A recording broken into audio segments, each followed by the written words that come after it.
To achieve comfort with the minimum primary energy use requires different skills at each step of the design process. Many factors are playing a key role in the success of the design. They must be used at the right time during the process.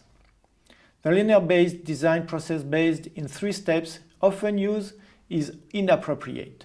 Architectural design followed by design of the mechanical system and then construction brings to a negative impact on the building's energy performance and the occupant's comfort.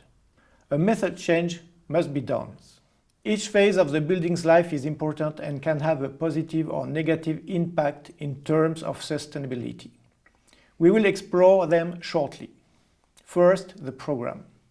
A good program is very important in the design process. It must incorporate different data to maximize the chances of success. First, site and climate. Climate and site data analysis. Second, the culture, taking into account specific cultures. Third, local expertise. The use of local skills and promote circular economy. Fourth, user collaboration. Empowerment, information and consultation, forum, explanation of constraints, etc. To get new and more efficient solutions, we must change the design process. Business as usual, for example, a building equipped with air conditioning system, is a linear design process.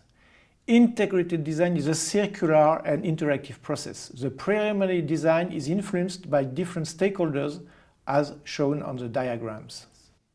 For example, the architects need at the early sketches to take into account natural ventilation principle, daylighting, thermal comfort or other rules of thumb, which will be replaced by more sophisticated tools later in the design process. It is easier to correct a bad design as the preliminary sketches than after. The earlier the integration of expertise in the design process, the greater the impact on performance and the smaller the cost, as you can see on the cost diagram. During the construction process, an environmental management is also necessary to control the process. No last-minute changes that could have a big impact or a bad implementation. A green work site charter is also a plus, waste separation, site cleaning, etc.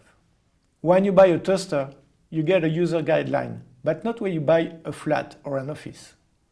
It is essential to explain how does the building work to the new users to get the maximum efficiency. Why opening the louvers at night in tropical climate?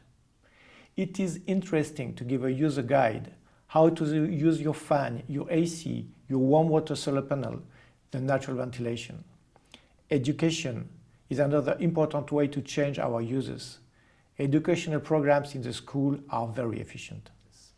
First, a collaborative stakeholders leadership. The real change must use new collaborative methods for a holistic design. 1 + 1 = 3. 2. Transversality between users, engineers, experts and architects. 3. Empowerment teaching. People must become actors of their change. The press button society is not the solution. In a passive building, people must be active. 4. A recurrent funding. A building needs maintenance to remain efficient during its lifetime. 5. Initiative support to be sure that people will be kept involved. On the long term, the success lays on the people's behavior. They must feel that they are a part of the system and that their opinion is taken in account. A building has to be adapted to its users or it won't be used properly.